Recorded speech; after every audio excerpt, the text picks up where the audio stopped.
Hey, this is Steve Halleck of TickTocking. As always, you can find me at TickTocking.com and at Steve Halleck on Instagram. A little bit of a change up today. I normally review watches that are kind of out of range of most of us mere mortals. This is a fairly affordable watch. Today I have a Grand Seiko GMT spring drive. And, I'm no watch snob. I like kind of any good watch, and this just happens to be an amazing everyday watch. And it is made to kind of the highest standards that we can expect from anything, basically. So I wanted to run through it quickly. I won't take too long, but just to show you a couple cool things of this. This is the newest version of the GMT spring drive. It has the Grand Seiko logo up here, where it used to say Seiko there and have like a GS down here. But otherwise it's the same as the older version. And I'll just go through a couple things that I particularly like about this watch. Obviously, its closest competition is going to be a Rolex GMT, and you really can't knock a Rolex GMT, but if you want something a little bit different, then this is a really nice alternative.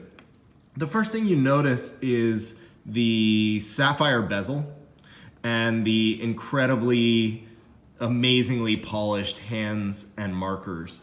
You just don't get finish like this from really anything else in this price point, and certainly not from Rolex. I wish I could kind of macro in here. Let me see what happens if I zoom a bit and just kind of look at the precision, on these beveled 5-minute markers, especially at the 15s.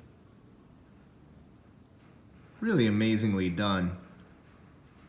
Check out the black polish on this, the flat part of the power reserve hand there. Pretty incredible. Speaking of which, I really love having a power reserve on an automatic watch, especially for those of us who kind of sit at our desks more than we would like to admit. It's nice to know when your watch is at risk of dying and you need to get up and move around a little bit. But like I said, this Sapphire Bezel is pretty unique, and I want to show you something really cool here. We're in bright daylight. I mean, you can see my window over there. But check out the lume on this watch. I'm going to see what I can do with these. The bezel and the hands really light up bright, and it's pretty impressive at night or in the dark. One of the coolest looms I've seen on any watch. The bezel should wear really well, I would expect. And yeah, the lume that it gives with that sapphire, because they're sunken in a little bit, and it just gives a really cool kind of look to it. Let me see if I can show you a little bit more here. Now it's just focusing on my hand. But anyway, you get the idea. A couple other cool things. In addition, so the normal, like a Rolex GMT has this same kind of GMT bezel, and the red hand or your GMT hand points to wherever you are on that. This is kind of nice because you have a 24-hour marker on the inner bezel too. So you really could set, in theory, 3 separate time zones with this watch. You can have wherever it is, your normal hands, kind of your local time. You can have whatever time zone you have with this 24-hour hand, and then by rotating the bezel here, you can have another one in addition of, wherever you want to mark 12 on that. I don't know exactly who would need that or why, but it's kind of nice, and I also like that you can leave the bezel at 12 if you want, because I get kind of annoyed when I'm traveling. I don't really love bezels to be moved, so if I'm traveling somewhere and the bezel has to be over here to make the GMT hand work, it kind of annoys me after a little while, especially with Rolex GMTs that are 2 colors. This wouldn't be as big a deal, but still I'm kind of anal about this being set at 12. So if you want, you can leave this at 12 and just use the 24-hour scale on the inside of the bezel. Let me show you the watch on the wrist. It's pretty big. And, you know, definitely not a subtle watch. It's kind of chunky, sporty, definitely masculine watch. A little bit more, proportionally, a little bit more like a Sea Dweller than a GMT or a Submariner, and even a little bit towards a deep sea dweller, although not quite that big. But it's, you know, it's got a real wrist presence, certainly. Anyway, I don't want to go too far into this, but we should talk a little bit about spring drive, because that's the other big function here. You'll notice the sort of fluid sweep of the second hand, which is just really cool.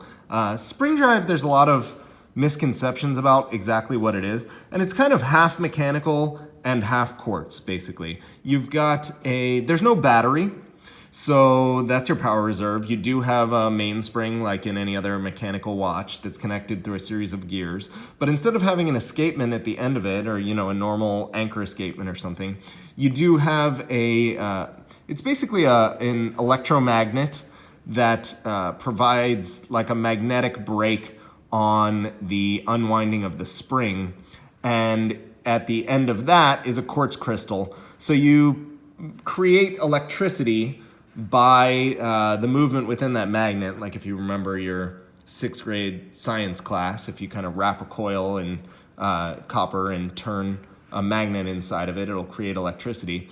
That runs through a quartz, which oscillates at a certain frequency. And it's got a tiny little simple mini computer inside that matches the frequency of the turning brake to that of the oscillating quartz crystal. And so it's incredibly accurate also, normally to within like 1/10 of a second a month, I think is what they rate it, or maybe a second a month or something like that, but much more accurate than almost any other mechanical watch that has been made. And so some people argue that it's kind of cheating, that it's more of a quartz watch. Some people don't care. I'm in the don't care camp. I think it's a really amazing, kind of cool technical solution, and you gotta love that clean sweep of the second hand.